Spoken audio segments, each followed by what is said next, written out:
মধ্যপ্রাচ্যে উত্তেজনার নতুন অধ্যায়। শুক্রবার গভীর রাতে ইসরায়েলের বিভিন্ন স্থানে ক্ষেপণাস্ত্র হামলা চালায় ইরান। দেশটির সামরিক বাহিনীর দাবি এটি ছিল প্রতিশোধমূলক পাল্টা আঘাত। ইসরায়েলি সেনাবাহিনী বলছে এই মুহূর্তে ইসরায়েলি বিমান বাহিনী প্রতিরক্ষামূলক ও আক্রমণাত্মক পদক্ষেপ নিচ্ছে। হুমকি দমনের সর্বোচ্চ প্রস্তুতি নেওয়া হয়েছে। যদিও ইরানি গণমাধ্যমের দাবি তেহরানের নিক্ষেপ করা মিসাইল প্রতিহত করতে হিমশিম খাচ্ছে তেল আবিব।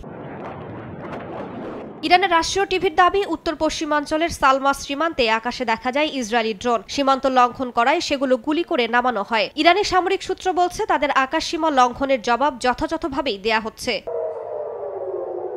বিশ্লেষকরা বলছেন হিজবুল্লাহ হামাসের মতো শক্তিগুলো সক্রিয় অবস্থান এবং চলমান গাজা যুদ্ধের পটভূমিতে এই সংঘাত আরও বিস্তৃত হতে পারে। আন্তর্জাতিক কূটনীতি এখন হুমকির মুখে।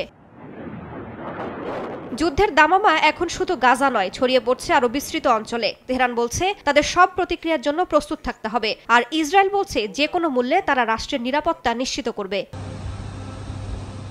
এই পরিস্থিতিতে মধ্যপ্রাচ্যে নতুন করে যুদ্ধের আশঙ্কা বাড়ছে। আন্তর্জাতিক সম্প্রদায়ও গভীর উদ্বেগ প্রকাশ করেছে। রাইসা জান্নাত, সময় সংবাদ।